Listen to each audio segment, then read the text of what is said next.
Saudações a todos e a todas presentes. É com uma imensa alegria que nós damos continuidade aos nossos trabalhos virtuais do terceiro Congresso de Direito Administrativo do Rio de Janeiro. O Direito Administrativo, frente ao Estado Democrático e Social de Direito, em homenagem ao professor ilustre Sérgio de Andréa. O evento é uma realização do Instituto de Direito Administrativo do Rio de Janeiro, uma associação civil registrada e sem fim lucrativo, de ingresso aberto e gestão plural para fins acadêmicos e para todos os profissionais que atuam ou têm interesse na área. O Congresso de Direito Administrativo é realizado em parceria com os institutos IBDA, IBDP, IADA, IAMS, IDAG, IPDA, IMDA, IRDA, bem como a nossa OAB, o IAB e a Escola da AGU, além do apoio do MGPE, da Mackenzie e SESC. Pedimos a todos que desliguem seus microfones, fazendo suas manifestações apenas no chat da nossa sala virtual quando forem abertos os debates. Eu, nesse momento, tenho a honra de convidar a professora Maria Silvia Zanella de Pietro, professora titular aposentada do curso de graduação em Direito da Universidade de São Paulo, atualmente professora do programa de pós-graduação em Direito da mesma universidade, para nos brindar com o tema Reflexos da atuação administrativa na efetivação de direitos fundamentais. É uma honra, mais uma vez, professora, tê-la conosco aqui, e em nome do IDARJ, e em especial do nosso presidente, professor Dr. Manuel Peixinho, eu agradeço muito a vossa participação. Com a palavra, professora Maria Silvia Zanella de Pietro. Muito obrigada. É uma satisfação para mim estar aqui, principalmente se tratando de um congresso que homenageia o professor Sérgio Andréa Ferreira, a quem eu tenho o prazer de conhecer desde longa data, né, professor Sérgio? Participamos de muitos congressos, muitas jornadas. Eu tenho grande admiração, grande respeito, grande estima pelo professor Sérgio e incluo essa minha estima pela a sua esposa, a dona Lúcia, que é também uma pessoa encantadora, muito simpática, sempre companheira dele, né? E o senhor é um grande jurista, deixa um legado enorme de obras ótimas. Eu costumo citá-lo muito nos meus trabalhos, porque realmente o senhor é um grande jurista. E a homenagem, eu fico muito feliz de estar participando, é uma homenagem muito merecida. Agradeço Muito obrigado, professor. Ao Instituto do Rio de Janeiro sobre Direito Administrativo, na pessoa do Emerson Moura, que fez o convite, e também na pessoa do presidente do Instituto, professor Peixinho. E vamos ter aqui como presidente o doutor Alex Mendonça, que vai comandar hoje aí, já disse que se passar do tempo ele corta a palavra, corta o microfone. Então, vamos lá. Eu só queria fazer uma correção, e quando fazem a minha apresentação, em todos os lugares fazem menção ainda a minha atividade de professora do curso de pós-graduação da USP, mas eu já parei com essa atividade há algum tempo. Eu aposentei na USP em 2012, ainda continuei dando aula no pós-graduação até 2016, mas depois eu parei, então acho que por uma questão de honestidade é bom deixar claro que eu não faço mais parte do programa de pós-graduação. Achei que estava na hora de deixar para os mais jovens, né? Eu continuo aí fazendo as minhas palestras, agora online, mas na faculdade eu já não estou mais. Então, o meu tema é reflexos da atuação administrativa na efetivação dos direitos fundamentais.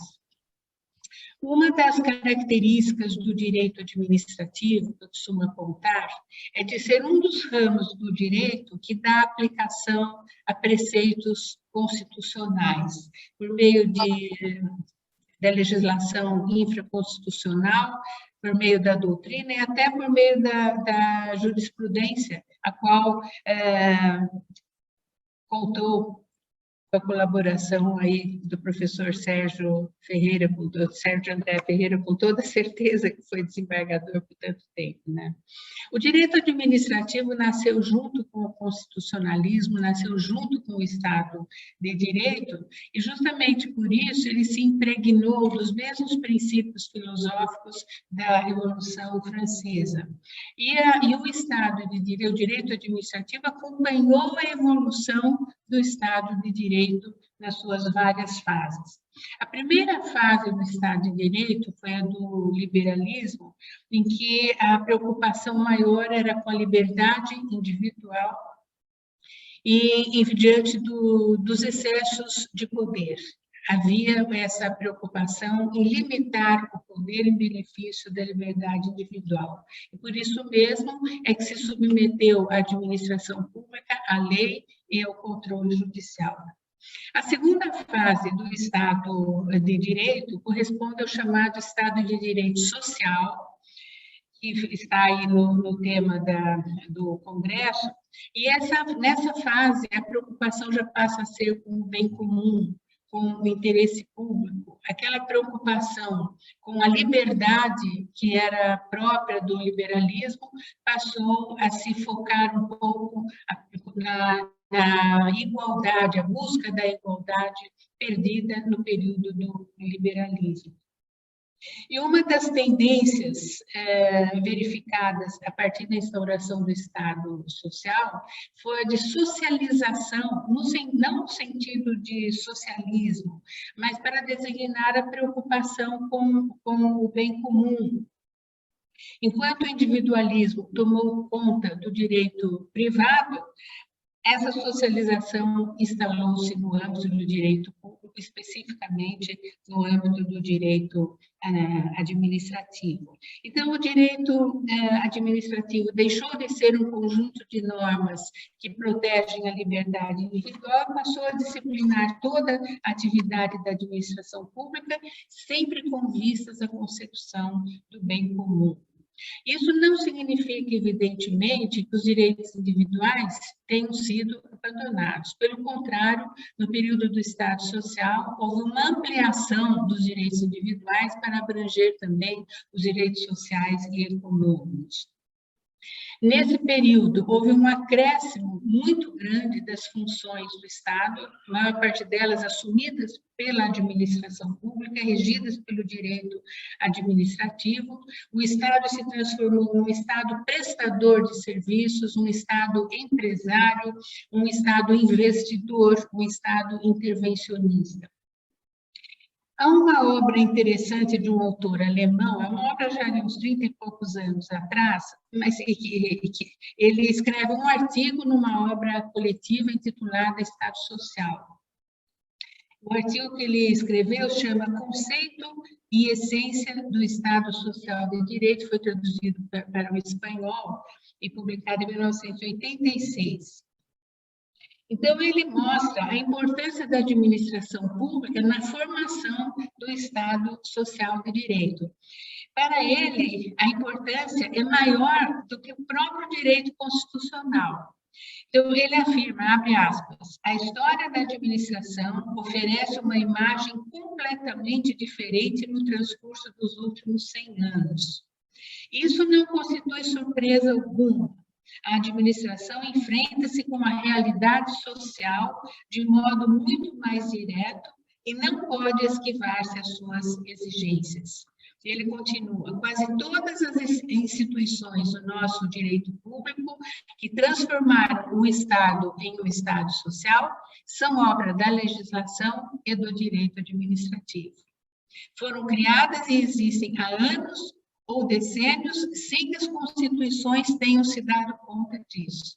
Não é, pois, pelo âmbito do direito constitucional, mas pelo direito administrativo que o Estado Social penetrou na teoria do direito público. Bem interessante essa colocação dele. E ele realça o aspecto dualista e difícil de conciliar do direito administrativo, porque, de um lado, o direito administrativo faz parte do Estado de Direito, tal como concebido inicialmente, um Estado de Direito que protege os direitos individuais, é preocupado com os direitos individuais. Por outro lado, o direito administrativo integra o Estado social, que protege o bem comum, protege o interesse público, e tem que intervir na órbita privada para diminuir as profundas desigualdades sociais decorrentes da proteção excessiva da liberdade individual. Então, fica assim a questão: como conciliar esses dois aspectos? De um lado, as liberdades individuais, e de outro, os direitos sociais, ambos assegurados pela Constituição. Como pode a administração pública atender ao interesse público, buscar o bem comum, sem afrontar, sem prejudicar os direitos individuais? Eu não sei se eu falei o nome dele, eu não gosto de falar o nome dele porque é alemão, eu não sei pronunciar direito, é Ernst Forsthoff, não sei se é assim que se pronuncia, mas ele mesmo dá a resposta. Ele diz que o Estado de Direito tem as suas próprias instituições, o Estado de Direito, aquele concebido na época do liberalismo, aquele que protege a liberdade individual. Então, ele diz que esse Estado de Direito tem as suas próprias instituições, porque se caracteriza por um alto grau de formalização, e com isso se afirma que seus principais elementos estruturais, como a divisão de poderes, o conceito de lei, o princípio da legalidade, a garantia dos direitos fundamentais e a independência dos tribunais, levam em si as condições de eficácia desse Estado de Direito preocupado com os direitos individuais. Já o Estado social exige alguma coisa a mais. Não basta assegurar a liberdade individual, porque isso significaria que o Estado estaria deixando o indivíduo entregue a si mesmo, à própria sorte. Então, ele diz que é preciso que haja participação.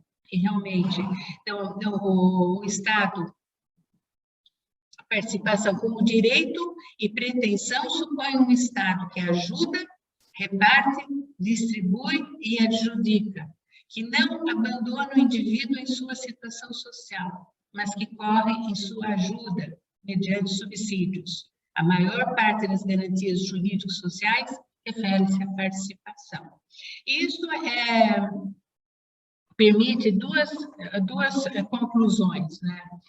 De um lado, o papel socializador do direito administrativo, no sentido de que é por meio dele que se desenvolvem os princípios constitucionais consagradores dos direitos sociais e econômicos. E, de outro lado, a ideia de democratização da administração pública, pelo acréscimo dessa ideia de participação, que nos permite falar em Estado de Direito social e democrático. Então, aí nós temos as três fases do Estado de Direito, e eu gosto de falar nessa ordem: é um Estado de Direito, que protege os direitos individuais, social, porque o objetivo é o bem comum, e democrático, porque conta com a participação. Então, o professor José Afonso me repetia que quando a gente fala em Estado de Direito social e democrático, nós estamos falando nas três fases do Estado de Direito nessa ordem, sendo que o surgimento de uma fase não significa que ela esteja substituindo a fase anterior. São elementos novos que vão sendo acrescentados e por isso é que a gente pode falar em Estado de Direito social e democrático. Agora, qual o papel que a administração pública e o direito administrativo desempenham hoje na efetivação dos direitos fundamentais? Passou um longo tempo desde que o Ernst Forsthoff escreveu aquele artigo. Se nós considerarmos a administração pública em sentido amplo, tanto no sentido subjetivo, que abrange os entes que exercem a função administrativa, como também os órgãos, a função, o aspecto objetivo, que abrange a própria função administrativa, nós diríamos que a administração pública incumbe exercer a chamada função política, de um lado, que incumbe aos órgãos supremos, aos órgãos constitucionais, ao governo propriamente dito, que elabora os planos, que dirige, que comanda, e, de outro lado, a função administrativa, que é desempenhada pelos órgãos administrativos, que são subordinados e que têm por função cumprir os planos governamentais. Eu vou citar mais um autor aqui, Charles Debach, que escreveu um livro, Ciência Administrativa, em 1989, em que ele fala sobre o papel da administração pública, o papel que ela ocupa na máquina estatal. Então, ele diz o seguinte: a administração constitui um instrumento de realização das escolhas políticas. Sua função é comparável àquela de um intermediário. Ela assegura, paralelamente ao processo representativo, o contato entre os governantes e os cidadãos. Para esse fim, ela informa, ela prepara, ela prevê, ela decide, ela executa, ela controla. Entre as funções administrativas que o Estado desempenha, algumas restringem o exercício dos direitos individuais. É o caso da polícia administrativa, da intervenção e da regulação. A regulação envolve muito de polícia administrativa, de repressão, etc. E outras funções aumentam as vantagens, os benefícios dos cidadãos, e aí entram os serviços públicos, que são atividades materiais que o Estado presta justamente para fornecer utilidades ao cidadão, e a atividade de fomento, pela qual o Estado incentiva o particular que desempenha atividade de interesse público, ele incentiva por meio de ajudas, subsídios dos mais variados tipos. Como o direito administrativo nasceu junto com o direito constitucional, ele tem essa característica de dar efetividade às normas da Constituição, a ponto de, muitas vezes, ser difícil a gente saber quando termina o direito constitucional e começa o direito administrativo. E hoje, principalmente, é muito difícil dar uma aula de direito administrativo sem ter a Constituição na mão, porque grande parte dos institutos, ou a maior parte dos institutos do direito administrativo, tem o seu fundamento na Constituição. E, com efeito, grande parte dos direitos individuais assegurados principalmente pelos artigos 5º e 6º da Constituição Federal são disciplinados por leis complementares e leis ordinárias que se inserem no âmbito do direito administrativo e que regulam as relações entre a administração pública, entre o Estado e o cidadão. E quanto a esse aspecto, ainda mais se realça a função política da administração pública, porque o Poder Executivo participa da elaboração das leis. Eu vou mencionar aqui algumas leis, todas elas são de iniciativa do Poder Executivo. E o Poder Executivo não só participa da elaboração das leis, da iniciativa, como também exerce o poder de sanção e veto. Eu vou mencionar algumas leis que dão cumprimento a direitos fundamentais. A Lei 12.527 de 2011 regula o direito de acesso à informação, que é previsto no artigo 5º, inciso 33 da Constituição. A Lei 9.051 de 95, que estabelece normas sobre o direito à expedição de certidões, de que trata o artigo 5º, inciso 34 da Constituição. A Lei 9.184, que é de 99, a Lei de Processo Administrativo Federal, eu participei da elaboração dessa lei, acredito que o professor Sérgio também tenha participado, sob a presidência do Carioca, Caio Tácito, né? E essa lei 9.684 veio dar cumprimento ao princípio do devido processo legal, consagrado no artigo 5º, inciso 55 da Constituição Federal. A Lei 13.460, de 2017, que dispõe sobre a defesa e proteção dos usuários dos serviços públicos, que tem fundamento no artigo 37, parágrafo 3º da Constituição. A Lei 13.709, de 2018, que dispõe sobre o tratamento de dados pessoais com o objetivo de proteger vários direitos fundamentais, né? Direito de liberdade, privacidade, livre desenvolvimento da personalidade. E a própria Lei 13.655, que veio alterar a LINDB, né, em 2018, e para garantir a segurança jurídica, a motivação, a proporcionalidade, a transparência, que são princípios constitucionais. E isso tudo sem falar nas inúmeras leis que se inserem no âmbito do direito administrativo e que regulam os serviços públicos. Eu não poderia deixar de fazer referência também, por conta dessa situação incrível que nós estamos vivendo agora, desse direito administrativo emergencial que surgiu em decorrência da declaração de pandemia e do coronavírus, né? Foram dezenas, foram centenas de atos normativos que continuam saindo. Se nós entrarmos no site do Planalto, a gente vai ver a quantidade de medidas que vão, de todo tipo que vão saindo, e também na esfera dos estados e municípios, que vão formando esse direito administrativo emergencial, que são prevendo medidas de urgência, mas que não deixam de ser direito administrativo. A aproximação do direito administrativo e do direito constitucional se reforçou no direito brasileiro com a chamada constitucionalização do direito, que alcançou vários ramos do direito, inclusive o direito civil, a gente fala direito civil constitucional, direito de trabalho constitucional, direito internacional, mas o principal ramo do direito que sofreu as consequências da constitucionalização foi o direito administrativo. E essa tendência acentuou-se na Constituição de 1988, significando principalmente duas coisas: a presença de normas, de temas que poderiam ser disciplinados pela legislação infraconstitucional, presença hoje na Constituição, principalmente dos princípios da administração pública. Se vocês pegarem os livros mais antigos de direito administrativo, eu mencionar o do Eli Lopes Meirelles, cuja primeira edição saiu em 1960, ele já mencionava esses princípios todos que hoje estão na Constituição: moralidade, eficiência, legalidade, motivação, tudo isso estava nos livros de direito administrativo e hoje estão na Constituição. E o outro sentido da Constituição é a expansão dos efeitos das normas constitucionais sobre os vários ramos do direito.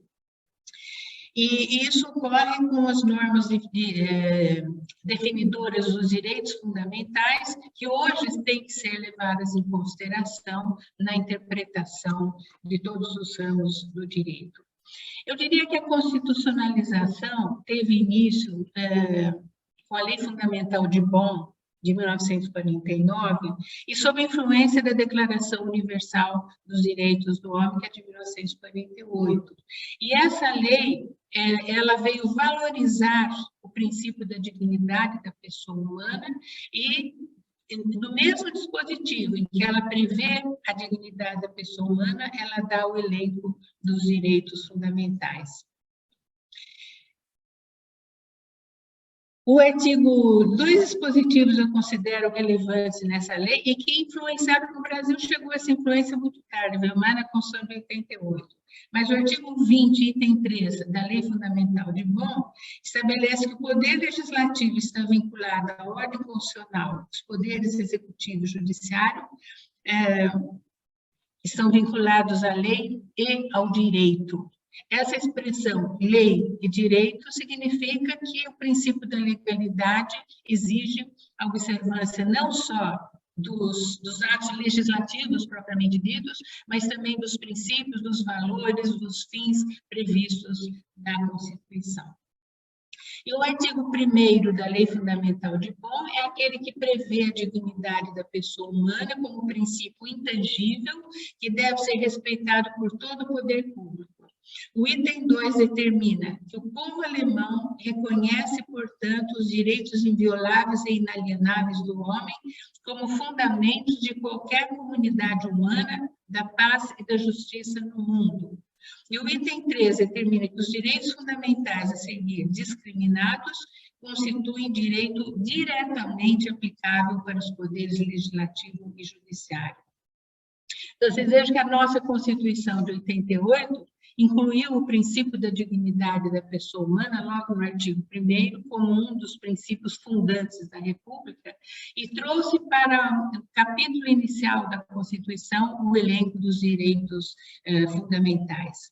Então, hoje fala-se muito em centralidade da pessoa humana, o princípio da centralidade da pessoa humana. O que acontece quando a administração pública se omite no cumprimento, na efetivação dos direitos fundamentais? E nós sabemos que realmente ela se omite muitas vezes. Então, a omissão da administração pública na efetivação dos direitos fundamentais levou a uma consequência que tem se revelado bem forte no direito brasileiro, que é a judicialização das políticas públicas, mediante a adoção de um entendimento que eu acho que é fundamentado na Lei Fundamental de Bonn, naquele dispositivo que diz que os direitos fundamentais devem ser aplicados diretamente pelos poderes legislativo, executivo e judiciário. O que esse dispositivo quer dizer é que eles devem ser cumpridos independentemente de lei. E vocês vejam que nessas decisões judiciais, somente na área da saúde, parte da ideia de que as normas constitucionais garantidoras dos direitos sociais não são meramente programáticas, como sempre se entendeu aqui no Brasil.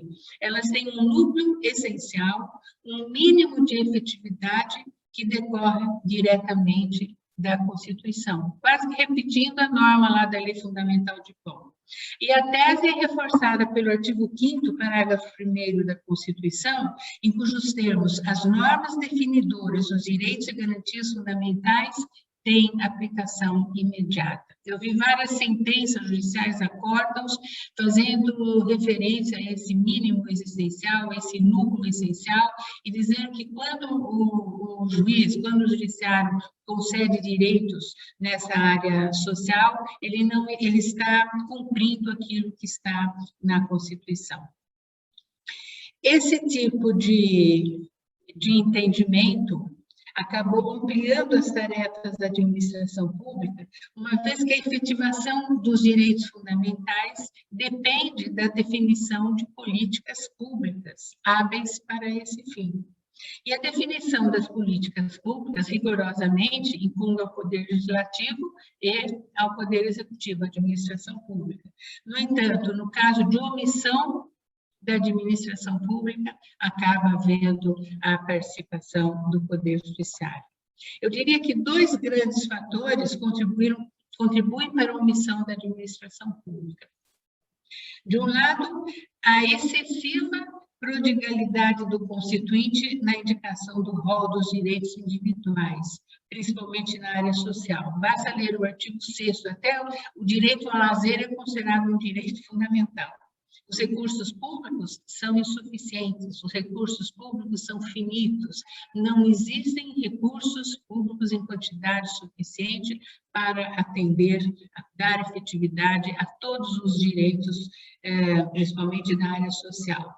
E um outro fator é a inércia do poder público, é a ineficiência, é a ausência ou deficiência de planejamento, é a corrupção, os desvios de finalidade na definição das prioridades, os interesses subalternos que são protegidos em detrimento de outros que seriam relevantes para a garantia dos direitos fundamentais.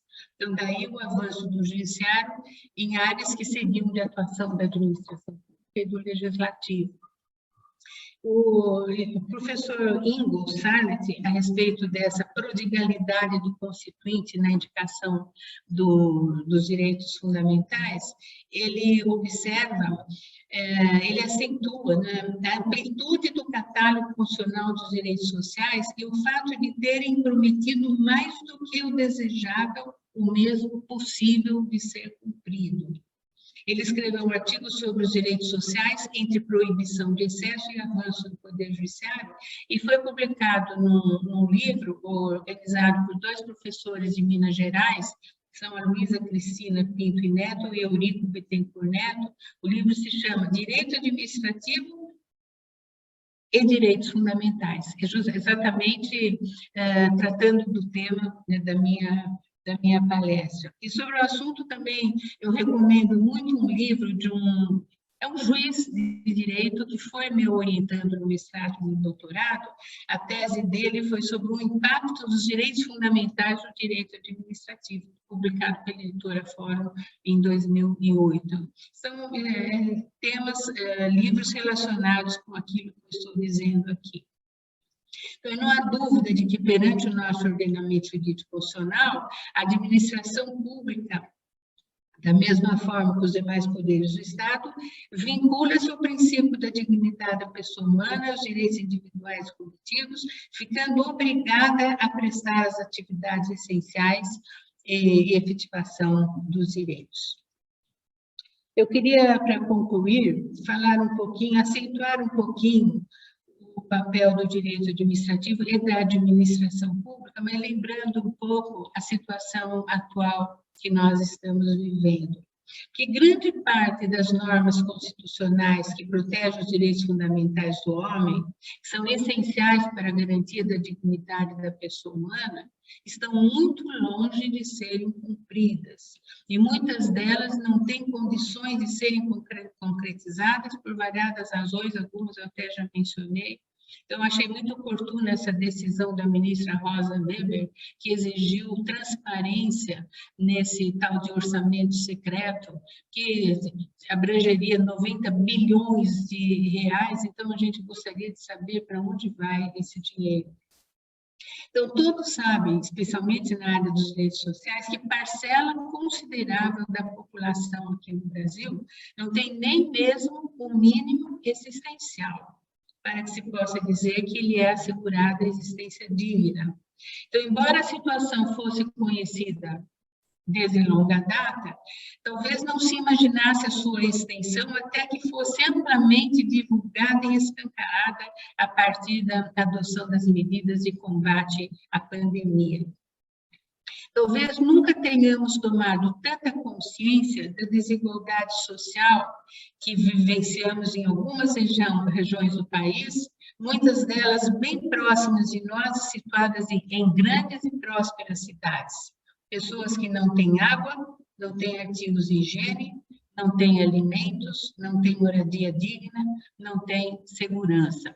E desculpa eu citar uma situação aí do Rio de Janeiro, né, que eu fiquei inconformada com essa notícia. E a notícia recentemente, acho que já faz algum tempo, veiculada pela imprensa, de que só no Rio de Janeiro existem mais de 1.400 favelas. 80% das quais inteiramente dominadas pelas milícias e pelo tráfico de drogas. Então, o mais surpreendente ainda foi a decisão do STF, desculpe, acho que foi o ministro Fachin, né, que proibiu a polícia de entrar nas favelas enquanto durar a pandemia, como se o perigo de contágio do coronavírus não fosse tão relevante como a proteção da incolumidade física e a vida das pessoas que convivem em seu dia a dia com a mais completa insegurança provocada pela atuação dos marginais. A segurança pública tem a natureza de serviço público essencial que não pode deixar de ser prestado por conta da pandemia. Agrava a situação das pessoas que já não têm grande coisa para sobreviver. Então, essa situação reforça a ideia de que o Estado brasileiro tem que estar presente na área de prestação de serviços públicos essenciais, especialmente na área social. Nem poderia ser diferente em um país em que impera a pobreza na maior parte da população. Chama a atenção, no momento atual, a imensa quantidade de pessoas que dependem inteiramente do serviço de saúde prestado pelo SUS para tentar sobreviver. Muitos perderam a vida sem lograr qualquer tipo de atendimento pelo esgotamento do sistema. Vamos ver o que acontece depois da pandemia, mas vai ser difícil para que a situação volte ao normal. Então, a minha conclusão, bom, não há dúvida de que a administração pública desempenha um papel relevantíssimo em matéria de efetividade dos direitos fundamentais. No exercício da função política que incumbe aos órgãos governamentais, a administração participa, nos limites de suas competências, da elaboração de políticas públicas necessárias à efetivação dos direitos fundamentais. Ou seja, ela participa da fixação de metas, de escolha de prioridades e de meios de ação hábeis para esse fim. E no exercício da função administrativa, a administração pública exerce atividades puramente materiais, de prestação de serviço, ela tem que fomentar, tem que ajudar, tem que incentivar, tem que subsidiar a iniciativa privada que seja de interesse público. Eram essas as considerações que eu tinha a fazer, fiquei, acho que, rigorosamente dentro do meu tempo, e, mais uma vez, agradeço aí essa oportunidade de participar de um momento tão relevante de homenagem a uma pessoa tão ilustre, tão querida, tão respeitada como é o professor Sérgio. Aliás, eu acho que na minha vida ele teve um papel muito importante, porque acho que ele foi quem me indicou, quem deu início à minha entrada como membro da Academia Brasileira de Letras Jurídicas. Eu acho que a mãozinha dele ali pesou muito, não é, professor Sérgio? Eu serei sempre grata ao senhor. Excelência, você é uma candidata. Obrigada. Obrigada a todos. Parabéns, professor. Obrigada. Muito obrigado, parabéns, professora. Um tema extremamente relevante e atual, esse tema da nossa constitucionalização do direito administrativo, e sobretudo nesse momento de pandemia no qual nós estamos vivendo, a importância e a relevância da participação do Estado até para garantir nosso próprio direito à vida, como está sendo tão marcante, né?